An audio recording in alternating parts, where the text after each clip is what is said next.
You're watching The Breakfast Club. Morning, everybody. It's DJ NV, Angela Yee, Charlamagne the Guy. We are The Breakfast Club. We got a special guest in the building. Hey. Representing the real HU, Howard University. Representing the fake HU. Come on, when she walked in here, I said, let me just show you something. I showed her my Hampton University sign. Kahlana Brown. Hi. Good morning, Kahlana. Good morning. Now tell the people who Kahlana Brown is for those who may not know. My God, Kahlana Barfield Brown is a woman of God first. There you go. Okay. But somebody who went to Howard. Oh, Howard, we're gonna use that clip. Please, you gotta cut that. You gotta cut that. They would be like, what is happening? Kahlana, I cannot believe I that. can't believe that either. That was wow. horrible. You pull up on the set and scream Crip Oh instead my of God. blood. I know, right? That's like saying I'm from the East Coast, but I'm from the West Coast. But yeah, I work in the fashion industry, fashion and beauty. Started as an assistant, worked my way up at InStyle magazine, and now I'm just doing a little bit of everything: writing, TV work, consulting, brand partnerships, but all things fashion and beauty. How'd you get into the fashion world? I started as an intern. What made you want to do fashion? Like, what got you open? Yeah, I've just always loved fashion magazines. My grandmother, really, she was just a woman with style, Southern, always looked good and raised us to, really take care and pride of the way we looked. And I went to school, I started studying in journalism, but I knew I wanted to somehow combine journalism and fashion. So I was like, you know what, I'm going to major in journalism, minor in fashion merchandising. And after I graduated from Howard, the first thing you do if you want to, work in fashion and you want to be at the highest level, you got to move to New York. And I started as an intern at a startup magazine called Suede. I remember Suede. Yeah. I remember Suede. Yep. I was making a stipend of $15 a day just for food. Oh, I thought it was $15 an I thought it hour. was an hour. No, for food. Where it was the hell just did you live for $15? Oh my God, I was living on my Pro-Fights couch in Harlem. Really? I'm not gonna lie. Yeah, a lot of us when we Sheesh. in this entertainment business, you do have to work for free, as we all have. With your degree, Right. I had my bachelor's degree, but I wanted to get in, so I just hustled, and then finally I landed an internship at InStyle, and what I always tell people, I'm like, do not go on vacation as an assistant because the beauty assistant went on vacation, and I filled in as an assistant and took her job. The rest is history. Yeah. And so it's Whole been world. there. Yeah. And for me, it was really important. I started really in beauty, and that was important because there were no Black women in the beauty industry as editors, really. There were very few, and I thought it was important just to make sure that we were represented, because so many Black women have had insecurities growing up. And for me, as a dark-skinned Black woman, there were just issues there, and so I wanted to make sure that we were reflected in the light of beauty. So You're trying to find the right products. Yeah, finding the right be so products. difficult. And that's what I felt. It was just like finding the right foundation, the concealer, and to have a So voice we don't look there. ashy and- Yeah, just to be able to have a voice and be able to contribute to those conversations and make sure that we were represented on the pages, of this magazine. And, obviously you will see us in Essence, but in a mainstream magazine like InStyle, you don't see that. To this day, whenever I see a Black woman on the cover of any of those magazines, I was in the airport yesterday, and Issa Rae was on the cover of Glamour, and Zendaya was on the cover of Marie Claire. Yep. I was like, let me just pick these up. Yep, you just want to support, because it's been a long time coming. For so long, you just didn't see that. And so things are changing now with the trend of diversity and inclusion, but we're hoping that that's something that's Yeah, I hope it's not just a trend and people are just trying to cash in on this beautiful Black skin. Yeah, exactly. Cash in on this melanin. But it always would make sense to me for beauty people to put Black women at the forefront because white women are always trying to look like Black women anyway. It's true. It's funny. I always say this, but, I always say, Black women, when I started, I was the only Black girl, and they would always be like, oh my gosh, we're trying to get darker. We tan. We're trying to get darker, and they care so much about my hair. And I'm like, Black women, we care about the way we look. They care about their weight so much, and we were, for me, it was really just trying to educate them on our hair and on our skin and our, the things that matter to us. And I also like it too because it doesn't make Black women feel like I want to put on the blue and blonde wigs and the blue eye contacts. Yeah. Like they're embracing what their features. Absolutely. But, I don't like when people say, oh, if you have your hair blonde, that means you're trying to look like a white person. Yeah. Because I feel like hair is an accessory, and we can change colors. We can put on blue wigs, green wigs, blonde wigs. What difference does it make? I feel like that's the beauty of what we do. It's like one day you can have braids, the next day you could have a short crop, the next day you could, color your hair blonde, it's whatever. And I'm happy that change has been made because now I feel like You could have a weave one day, and the next day, you could have your natural hair, and it's all celebrated. And then people see how Fenty came out, right? Rihanna put out Fenty. Yep. And everybody was all of a sudden trying to do these advertising campaigns and for women of color. Yes. That haven't really even tried to include us before. Absolutely. Like Fenty was a game changer in the beauty industry. I mean, so in my job, I work with all the brands, and I see everything 3 months before it actually hits the market. And can you imagine being a Black woman meeting with so many of these brands, and they're showing me their new line of foundations, and there's nothing that I can even wear on my skin. So when Fenty did it, it was like, oh my God, but I think Rihanna was so smart at how she positioned it and how she marketed it. She showed women of all colors and shapes and sizes, and it hit. And then those numbers hit, and all those brands are now trying to catch on. And you can see they're just following that because it wasn't important to them before. How has it been for you as far as pitching things from when you first started up until now? Like, what has the difference been in this industry that you're in the beauty industry, and at InStyle in particular, as far as trying to pitch stories and things about people and products for women of color? What has that process been like? So I would say in the beginning, I'll be honest, I didn't always speak up. A lot of times I just felt happy to have a seat at the table because I was the only one. And it was like, okay, I'm this little Black girl. I want to be here. So let me just do my work and shut up. And then I thought, over time I got more comfortable, and then I started to pitch stories that I felt were meaningful to our community. And one of the biggest stories that I did in InStyle was a story on colorism, which is like you would never see a story on colorism in an InStyle magazine. But once I did that and I used my social media to just kind of put that story out, and Viola Davis posted it, Gabrielle Union posted it, and they saw those numbers, then that opened the floodgates, and they were like, what else do you want to do? Once they started to see and what I always say is, when you service us, when you create stories for us, we are going to respond. We support each other. So we just have to make content, and we have to, target the Black audience, because those numbers will hit. And so after that, it was like, whatever you want to do. Yeah. You on the Barney's ambassador team? Yes. Was that after the scandal when everybody was saying Barney's discrimination against Black people? Yeah, that was after profiling. Yeah, and what's so good is that I feel like it's so important to have women of color or people of color within these companies, because there's an amazing, dope Black girl there who's making sure that they're working with Black ambassadors and making sure there's diversity. After that scandal, because that was a few years ago. 3 years ago. A few years ago, 3 years ago, and I feel like they have definitely changed with their messaging. They've definitely been much more inclusive. Just the fact that they're working with me and so many other people that I know, I feel like they are changing. I just hate how they have to get in trouble before they make those changes. Absolutely. It's like people that go find God when they go to jail. Right. Think about it. If it wasn't a celebrity, if it wasn't somebody well known that could actually complain about it, this happens to people every day, and we just never hear about it. Right. Now let's talk about fashion a little bit. Yes. Now, what sparks your interest when you're talking fashion? Like, what's the newest trend, and what do you look for in fashion? Well, I mean, as you guys know, street wear is such a big trend right now, and that's obviously rooted in our community. I just, for me, it's all about the culture. Like, I've always been about our culture and what we're doing, and now it's interesting to see so many brands tap into what we're doing and, ride it.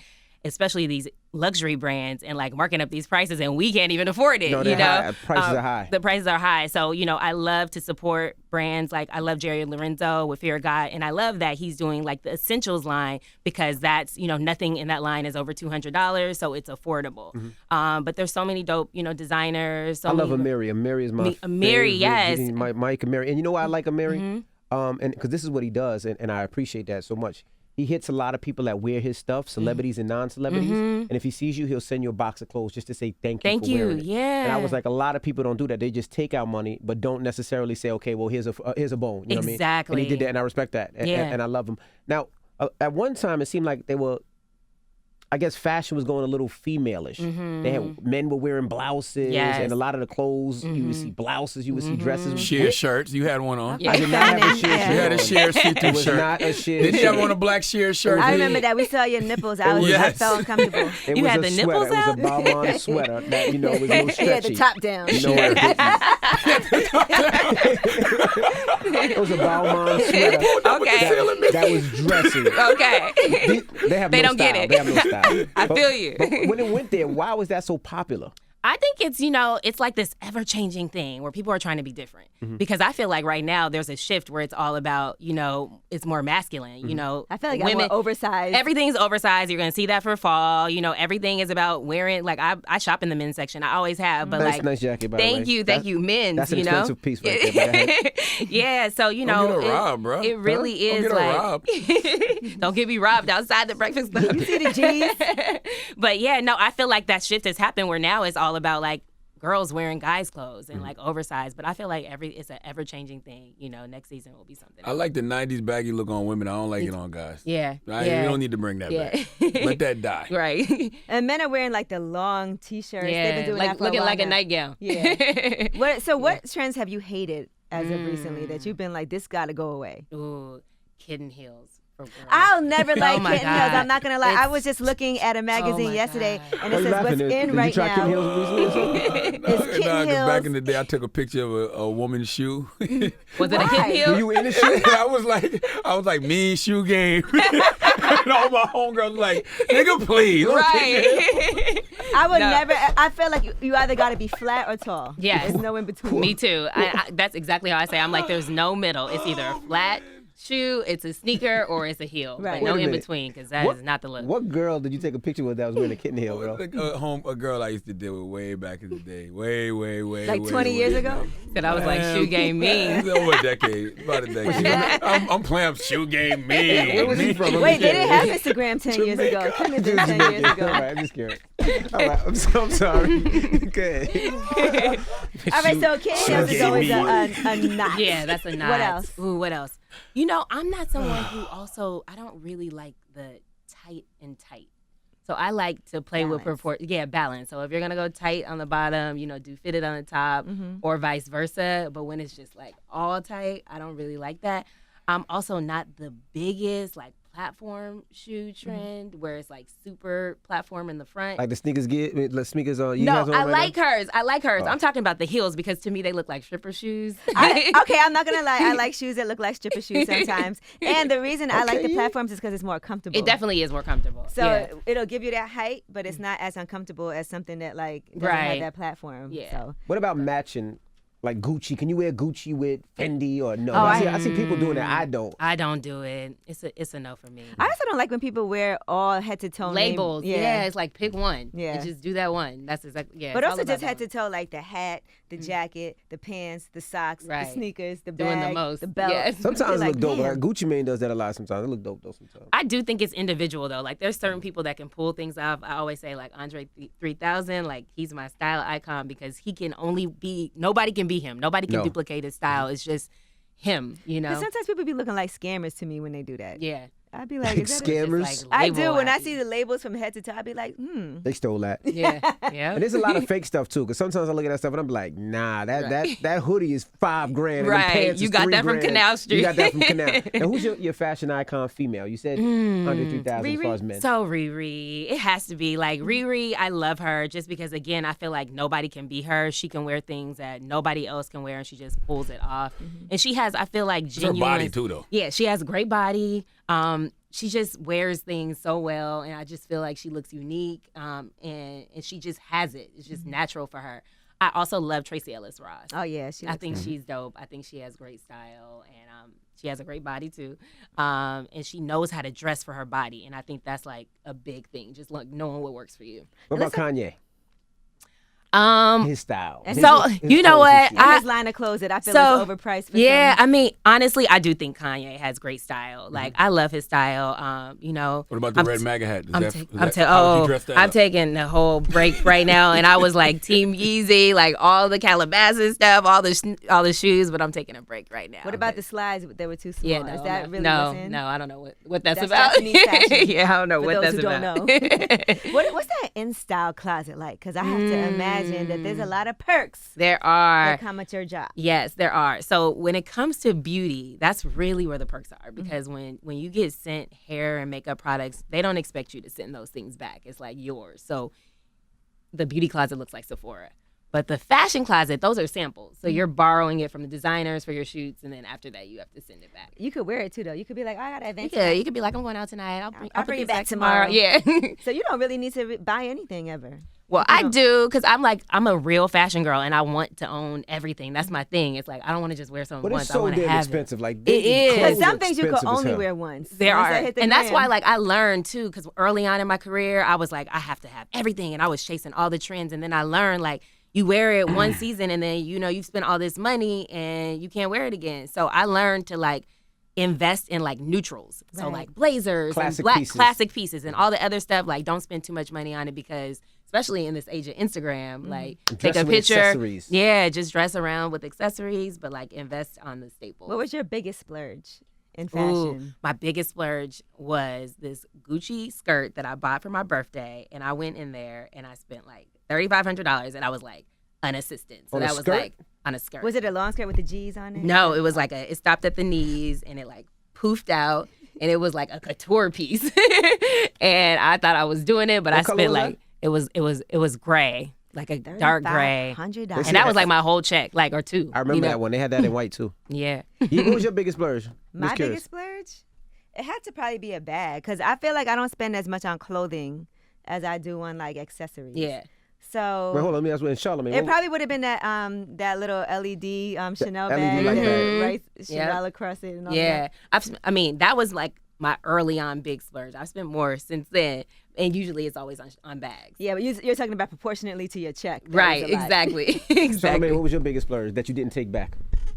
That I didn't take back? You know, he's kind of banned from Barney's. You know, there's no splurge out there. He didn't bought jeans from Barney's and brought them back. And then told everybody on radio, I'm bringing them back today. But you're like, they owe me this. Frugal Vandross, baby. Well, those are the pants with all the zippers on them? With all the zippers, yep. Yeah. He's like, yep, I took them back. Biggest splurge that I didn't take back? Clothes, that you kept. Probably $175 at Target. Mostly more white t-shirts. No sneakers. You have a Rolex? No. I'm at clothes. You never got into designer sneakers? He did for a little bit. I got a few. Balenciagas. He was Balenciagas. I mean, I wear stuff like that now. I got a few of those, but they simple. Like, I don't get like just plain black, plain white. Yeah. If you had to, a lot of times we date people and we're like, he's cool and everything, but he can't really dress that well. How can you approach somebody that you're dating and you don't really like how they dress? Ooh, that's a good one. See, I have friends. I'm married, so. But I have friends who, they go out with a guy and they're like, oh my God, but I didn't like his outfit. I would say, don't let that be the reason, like, but get in there. Help. Maybe you want to help. Exactly. So then you got to like try to help and start off with just keeping it chill. Great pair of jeans, t-shirts, like, especially if he's wearing like big jeans, make him bring it in, make him bring it down a few sizes. How do you say that? I would just say I'm going shopping or maybe pick him up something. This ain't the 90s, nigga. All right? DMX was his jeans suit. Right. Naughty by nature. I had on a jeans suit one time. He sure did. I posted it. They told me I look like DMX. Oh, and my God. then Wiz Khalifa said I look like Joe. Oh, my God. Oh, my God. So how do you guys feel? Like, are you guys into skinny jeans? Are you guys... straight leg? I just like my pants to fit. I just wear my size. Abby likes jeggings. No, I don't. I like the Mary jeans. The Mary jeans fit the best. I have a Mary jeans too. A Mary, not a Mary J. Blige. I like Mary's jeans too. A Mary. They're like stretchy. That's why she can dance so well in them. Remember when everybody had the Balmain jeans? And that was like the thing. And they were so expensive. Yep, with all the lines on them. And sometimes there are some that look just like them and I couldn't really tell the difference. But they were like other brands. Zara has them. Like how did they get away with that? Topshop. It's still a mystery. It's still a mystery because they, they'll see what's hitting and they produce very quickly. So they'll see what you put on your runway that's not coming out for 6 months, and they'll go turn it around in weeks. And why is Fashion Week so big? Why do niggas care about Fashion Week? So Fashion Week, I mean, it really does set the trends, especially as an editor. It gives us our content for what we're feeding, to people. But I think it's just a time to celebrate fashion, and there's New York, which we just finished. It's London now, and then Milan, and then Paris, and it's just it's just fancy. And I've never seen anybody wear anything that be on those runways though. Sometimes you living in a different world. Sometimes you do. You go to the fashion shows? No. So then, how You would don't you even see what's on the runway. I see what's on the runway when people walk. Sometimes. I don't No, know. we wear those clothes. We wear them. Okay. Yeah, we wear. Maybe you just see the most extravagant things. He sees the crazy stuff, why yeah. was it such a thing when everybody was like, Cardi shouldn't fight at this prestigious upper echelon event? Well, I think it's just. I think what it is you're in a room like that, and there's all these white women, you know? And it's just like, it feels like, and not that it has anything to do with like, but it's just like, it's not the right place. It's just not the right place. And it's already like, you're doing what they expect us to do, you know? Not to listen. I get it. I get it. No, I get it. I don't know that there is a right place. It's on site. It's on site. Okay? Like, all them white people in there on cocaine. They sexual deviants. Why we care about? Listen, you think not showing up? I don't think Cardi cares. You think there'll be any repercussions for either one of them when it comes to Fashion Week? I don't think so. Mm-hmm. I think they're the culture, you know, and everybody's trying to be a part of the culture. They're gonna be sitting right in the front row. And I don't think there will be any type of repercussions. And if so, it won't be the first time white people have banned black and brown people from someplace. Go back to what it used to be. That's all. Now, you have a daughter. Mm-hmm. So what do you tell your daughter and teach her when it comes to self-confidence? And how old is your daughter? So she just turned 2. She just turned 2. But it's crazy because, you know, I thought that when my husband is like a guy's guy. And, you know, initially he was like, I want a boy. I don't know what to do with a girl. And I felt like, you know, growing up as a black girl, I was like, you know, I know all the things that I needed from my dad. So, like, for what we talked about, I was like, babe, I need you to touch her hair and tell her her hair is beautiful. Mm-hmm. Like, touch her skin and tell her skin's beautiful at an early age. Right. And he does that. And even now, you know, she's talking. So we look in the mirror at night and say, I am beautiful. She's like, I am beautiful. Like, but I think that it's good to instill that in your children at a very young age so they don't have to try to look for that outside. I agree. You know, so. Especially with a father to a daughter. Absolutely. 100%. I was the number call my daughter Princess Beautiful. That's yes. You're smart, you're intelligent, yes. you're articulate, you're strong. All of that. It's so all important. Absolutely. Yeah. Well, we thank you for joining us this morning. Thank you guys for having me. You gonna leave us that jacket or no? I don't know, man. So you don't gotta leave it. Don't even worry about it. You know what? I would leave the jacket if you say you went to the wrong school. Oh, no, if you go ahead and admit that you went to the wrong HU, you can have this jacket. Admit it. I can't do it. Ladies and gentlemen, Kahlana Brown. It's the Breakfast Club. Good morning. Please say to Barfield. It's okay. My husband would be happy. He's like, drop the Barfield, please. Thank you, guys. Thank you.